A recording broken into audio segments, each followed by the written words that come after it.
Welcome to the Happy Black Woman Podcast, where we're on a mission to empower women to transform their lives through personal development and entrepreneurship. We bring you all the information, inspiration, and motivation you need to create a life of happiness, success, and freedom.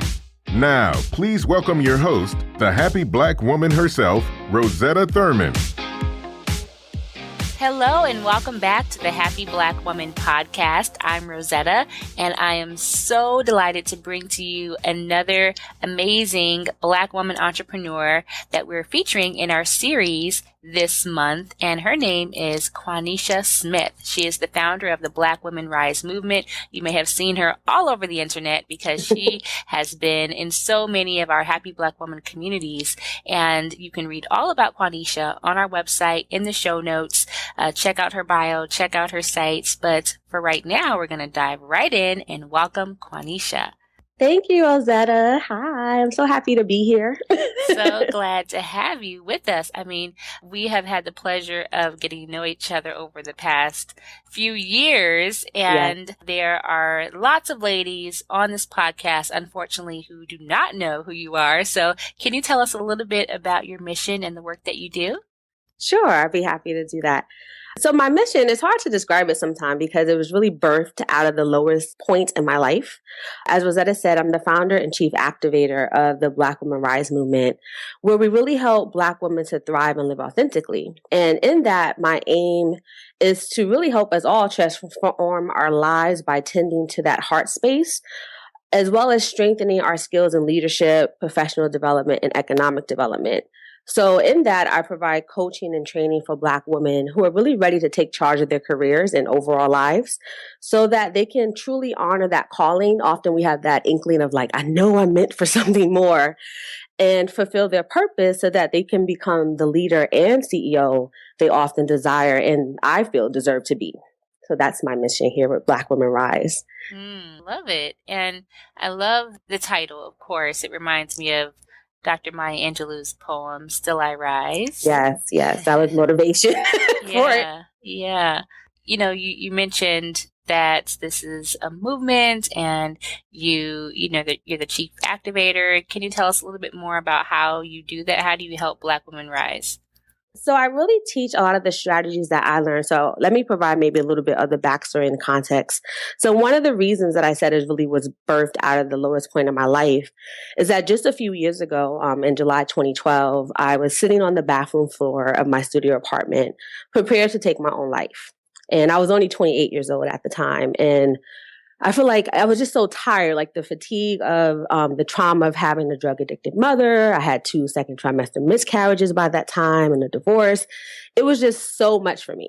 So I sent a text to my then partner, now fiance. I had just had a baby, telling him, please tell my son that I love him. And I was prepared to take my life, like I said. And this memory came of a guy whose family was really distraught because he didn't write a suicide letter. And so I thought the least I could do with my family is to provide that. So my letter started with the question of, would my 3-month-old son be better off without me? And luckily, this letter, because I write a lot, was very cathartic. And it kind of got out, I always say it stopped the death call. But because I sent that text, all these events were transpiring in the background. My mentor, who's like my mom, took me to the hospital. And so I wound up in the psych ward.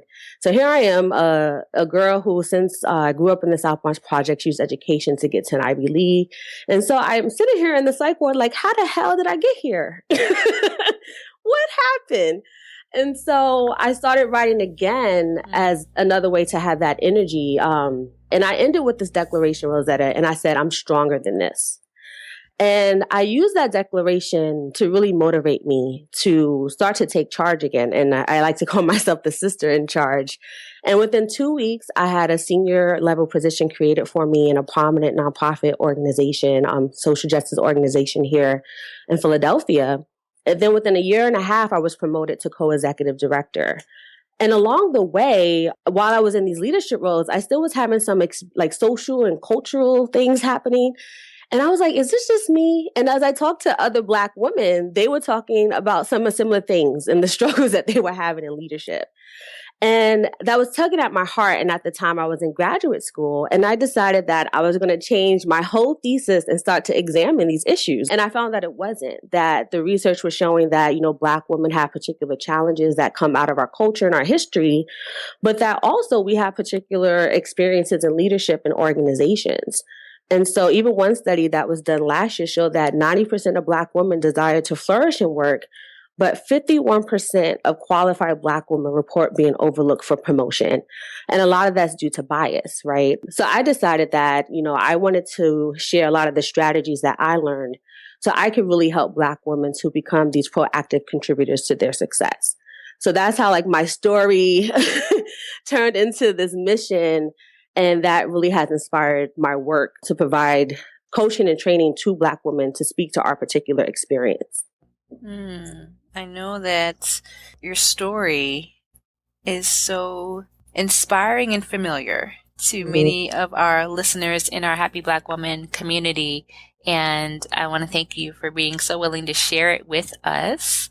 I know it's a big part of the work that you do. One of the things that I love about your work is that it is based out of your own experience and also combined with your education, your training, and you're providing leadership to so many women all over the country. So when you talk about, Black Women Rise and, having this desire to help other Black women, what was it that made you say, I want to make this into a business? Because you could have, done a lot of different things, but what made you say, you know what, I'm going to make this into a business? So I've always had an entrepreneurial bug. Some of it, like many people, particularly what I found even the research around Black women now and why so many of us are becoming entrepreneurs, is that you could be frustrated at work, right? I was one of those people who I'm done with my project. It's 12 p.m. I need something else to do. Why can't I just go home? So I always, even before I started Black Women Rise, I started figuring out how can I speak and do all these, at the time I was more into youth development and social justice. So I was doing leadership trainings around youth development. And so in this vision of me after graduate school, I said, I wanted to work for myself. And so a lot of the training that I invested in and received talked about using your story as a basis for a business, turning your mess into a movement, turning your pain into profit. And so, like I said, this pain and profit motivated this research. I was like, why not take it to a business? And so it was truly stepping out on faith. It was developing this vision of me finishing graduate school and working for myself. I had no idea how I would get there, but as I held that vision, I feel like it was really divine intervention that, people came to me with, wanting to be my client or wanting me to coach them. And I started to pilot a lot of the work I did with Black Women Rise now while I was in graduate school. So it really, sometimes I say it's God, but I think I really believe in us setting the vision and then, the universe conspiring to our good that, things just lined up well and allowed me to pursue this in a way that I could control it and focus on what I felt was my mission and social justice movement. Yeah, well, you definitely have a very rich background in the work that you do now. And for that woman that's listening, those women who are listening that resonate with your mission, they resonate with Black Women Rise, and they resonate with the idea that there's more to their life. That they are stronger than where they are now. What are some specific steps that they can start taking now that will begin to lift them up and help them become a better leader? One thing I always suggest to people is, even what I just shared, is write your vision. I like to call it making a wish list. Craft a vision of what you really desire out of your life and even particularly out of your career, but all the facets of life, your relationship, what do you see, your lifestyle, and really let your heart speak and write it down. And for me, I often suggest that once you have that vision, look at the values that are coming out of that. Is it you value love? Do you value excellence or making a difference? Because that's how you can live authentically. And to me, that's that next step. So once you have this wish list and these desires crafted, then you start to identify your values. Because as opportunities come, you can always go back to your values and say, does this align with my values? Or does this align with the vision I have for my life? And that's what I did. And that's what I help my clients do. And the very last thing I always suggest is for everyone to take 100% responsibility. We all have circumstances that are impacting us. As I just shared, I've had all these crazy circumstances in my life, but my life really started to change. I started to take charge, and I said, although we have these circumstances, you always can react differently. You always have control over how you react, and that too impacts the outcome. So no matter what's going on in your life, just really own it and take that responsibility to do something about it. I love that one. I mean, a lot of us don't like the word responsibility because it sounds really heavy, but it sounds like for you, it was also the opening to a transformation. Yes. Because I do believe that, I always tell people your experience is real. So I can never say, oh, that shouldn't have happened to you, or just deal with it, ignore it. No, own it. It happened. But what decision are you going to make going forth? Like I didn't have the best childhood with my mother, but I can either decide to wallow in that, let the depression and all those things get the best of me, or I can make a decision that I'm going to live the best life that I can and heal from, the things that happened to me. So it definitely is transformative when you do pick up that responsibility, even though I'm not taking the responsibility of, say, the person that did something to me. That's a great distinction. So what do you say to, we have so many women who are on different paths or at different stages on their path to healing, to growth in our Happy Black Woman community. What do you say to the woman that says, I have my vision and I am taking responsibility, but it's just not happening? Like, what have you found has been the key for the women that you work with to help them get unstuck? For me, the key to getting unstuck is persistence. So I don't believe in goal setting, traditional goal setting. I believe in setting a target. So often when I say craft that vision, it's a target that you're working towards, right? And so, but the other part of that is that although you have your vision, you have to take action. So it's getting someone to support you often. Sometimes it's a coach, sometimes it's a mentor that's saying, this is my vision. Can you help me craft a plan to get there? And as you take that action step, say you say, by the end of the month, I would like to have a speaking engagement. So by the time you get to that month, then see where you are. So that's why I say targeting, because then you can see how close you are to the bullseye. And then you can reevaluate and maybe make some new decisions as you evaluate what you did to get there in the first place. So often we get stuck because we become disappointed, or our perfectionism kicks in, or our inferiority or our imposter syndrome. And I believe targeting helps take all that out because you're using it as a feedback mechanism and you're not becoming so tied to the outcome. So it really is getting in action. That's the biggest thing. That's great. There's a great quote. I always forget the names of people who say quotes, but it says, action is the antidote to despair. So it's like it gets you out of your head and actually doing something, which I think is so great. So I love that you kind of started talking about how to stay on track with your goals, because I know that a lot of ladies, they're on the path, they're on track, they have their goals, and they're just wondering, how do they get it all done? And knowing all the hats that you wear as a mom, as a fiance, as, a friend, as a business owner, as a supporter of so many sisters in our Happy Black Woman mastermind and community, what does a typical day look like for you? How do you stay focused and productive as you go about the work that you do and the roles that you play? Honestly, I'm still trying to figure this out in a way that works well. But typically my day starts, I have now he's 3.5, the son that I mentioned before. And so the morning really starts with getting everyone ready and out the house. It can be kind of chaotic in my morning. So that first hour is really trying to get, everyone dressed, breakfast done, and out to the childcare center or to work. So because I work from home, I used to have these dreams of like meditating in the morning and all these other things, but that never quite worked out. So I had to accept, for me, my reality. So I get that done. And now once everyone leaves the house, or my partner and my child leaves the house, I do have that quiet time. So now I've been using that for self-care. So I might journal, think about my day. Honestly, sometimes I go back to sleep and take a nap for an hour and a half, particularly if I had a rough evening.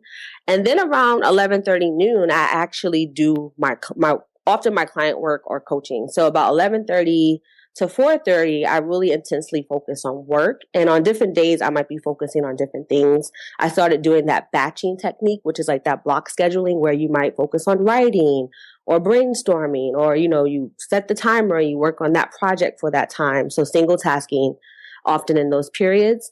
And then by 4:30, I try to allow myself another break. So often maybe I'll call a friend or I go check Facebook. I kind of tend to myself because it's me preparing for second shift. So around 5:30, I go out and get my son from his childcare center. We come home and do dinner and those kind of things. So I spend the evening with my son and my partner. And then around 9:30, I often start settling down, and that's when I journal. So that's when I do a lot of my prayer journaling, my reading of any personal development books. Also, the evening can also be times when I'm participating in my mastermind classes and different things like that. So that's typically how I'm able to fit a lot of these different areas of my life in the day. Does it always go perfectly? No, but that tends to be the overall pattern. I love that you started with, you're still figuring it out, because I think that we're all always figuring it out. And as we take on different roles and come into different seasons in our life, that everything needs to be adjusted. So Yeah. I love that you shared that. And lots of adjusting up here. So, if you're listening and you're feeling bad because you're not getting your daily meditation in because you're also trying to get people out the door, there it is. I always get questions about, how do I run a business when I'm a mom? And I'm like, I don't know, but I'm going to ask some moms when they come on the podcast and give you the real deal, because that's what is useful, the real experience, but also knowing that there are still ways for you to get in that inspiration that you need throughout the day and, of course, get things done for your business. Yeah. So I definitely want to say to the mommy guilt, is often quality over quantity. So that's why I try to, put work away, get off Facebook if I can, and really hone in on the time when I am with my child or my partner, or even when I'm with friends, so that I can just focus. And so I can say that I had a quality experience with them versus saying like, oh, how many hours? So I think sometimes that can help the mommy guilt when you focus on the quality of the time that you're spending, in these different tasks. Yes. Well, I know, as you've gone through your journey, you have really been able to identify some awesome resources. And I want to ask you about some of those as we move into our inspiration round. We heard about your specific action steps and strategies. And now I want to know, what's Quanisha's favorite book that you've gone back to in your journey that continues to inspire and uplift you? So I call this my Bible and the book that has saved my life. And it is The Success Principles by Jack Canfield. And I say that book saved my life because just the first 5 principles are amazing. So just quickly, it's take 100% responsibility, be clear why you're here. The third one is decide what you want. The fourth is believe it's possible. And the fifth one is believe in yourself. So when I was heavily going through that depressive period and I said, I'm stronger than this, I need to figure it out, I went back to the success principles and I said, I'm going to do what he tells me to do. And I made some decisions. I set that vision. I made decisions. I created an action plan. I believed in my ability to make these things happen. I took that responsibility. So I love the success principles. I still read them and go back to them. So it really is my entrepreneur life Bible that I go to, my go-to book. I think you're the second person that mentioned that book. So we're definitely going to have to add that to our Happy Black Woman book list. And also, thank you for sharing how you've used it, because a lot of times people are like, oh, this book is great, and really want to motivate people when you go out and get it to apply it, because many of the ways that Quanisha has shared, one idea from a book can change our lives if we act on it, if we implement it. Yes. So thank you for sharing that part too. And when you look back at any personal mantra that you have carried with you, sometimes for me, it's a looking back to see what is an idea, a motto, a saying that I've carried with me throughout my journey. I now choose one every year, but for you, is there any personal mantra that you live by? Yeah, I have kind of two. One is a recent one and has been the foundation. So the one that's been the foundation my whole life has been I can do anything I put my mind to. As I said, I grew up poor in the South Bronx and I use education as my tool. And I had this vision early on of going to Harvard and become a doctor, which it was probably insane for someone with my background to ever dream, but I just believed in my ability to figure it out. And that's how I leveraged resources and research and, preparatory programs. But I use my mind and to as a big thing for that. And recently my mantra has become to be of service to myself. One of the things I found in the research, and I'm pretty sure everyone will kind of resonate with, is that often as Black women, we overserve. We serve often our families, our churches, everyone but ourselves. And the research shows that we do it to our own detriment. That's why we have a lot of illnesses and chronic things from the stress of that. And so I told myself that, this dedication that I've given to other people and causes, what would that be like if I give it to myself? So the being of service to myself is reminding me that I'm just as valuable as, everyone else, and that I deserve that same attention, care, and love and nurturance too. So that's been my recent motto, to be of service to myself. And I hope some other Black women kind of take that on instead of the strong Black women overdoing that we do. I love that mantra, be of service to myself, because we are always in service to so many other people, and so many overachievers are on the line listening. My hands raised too. And I'm in recovery. Yeah, we always want to help others, but what if we gave that same attention and love to ourselves? That's a great mantra. Thank you for sharing that. I love being able to look back and kind of ask yourself, if you knew then what you knew now, kind of thing. So if you really could give one piece of advice to all the ladies listening who want to build a business doing what they love, you've created your Black Women Rise movement. You've been able to do your leadership training and coaching and really excel in that work. But for the woman who's a few steps behind you, what's the number one tip you would give her? I would say be a proactive contributor to your success. And that really goes to the theme that we've been talking about of taking action. And the main way to do that is to invest in yourself through investing in other people. I really believe that my entrepreneurship journey has been made easy. Not that it's not a lot of work, but it's been made easier because I've invested in coaching and high level coaching programs so that I can learn from people who I almost desire to be, and they can give me systems and steps and that direct feedback while I'm in action. And I believe energetically, many of us start our businesses because, we want in some way other people to invest in us, our work, our products. But if you haven't done that yourself, it's almost like, how can you expect other people to do it? So that's one way I think of being proactive, is investing in yourself through other people, taking that action to learn from entrepreneurs who have done it so that you can just save yourself some time and headache, and so that you can really focus on the work that you most love to do. I love that. And, we talk about that often in our Happy Black Woman community about, the importance of walking your talk and really being that client that you want in your business by making investments in other people. So I love that you brought that up. Definitely, I know that you've followed that principle in your own business with all the mentors that have contributed to that work. Okay, so I had one more question. I want to know, what makes Quanisha happy? Oh, it makes me happy. As I sit here post blizzard, what makes me happy are sunny days. I really do love, I lived in Florida for 2 years and I regret leaving. I love sunny days. So sitting outside in the warm sun with a book, I'm an avid reader.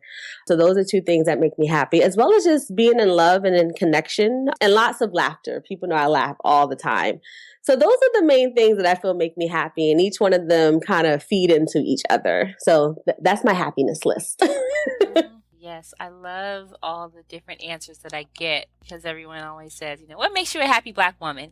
And I always like to ask everyone else too. So thank you for taking the time to share with us. Thank you for this opportunity. I really appreciated it. I mean, there's so much wisdom that comes just from sharing your experience and the process that you've taken to overcome and build a new reality for yourself. And the journey continues for all of us. So Yes. I love being a part of that journey at this point in time.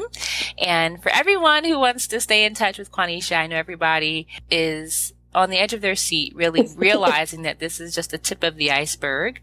So how can everyone stay in touch with you, get more information and wisdom from Quanisha Smith? Yay. Well, the best way to stay in touch is getting on the Black Women Rise newsletter.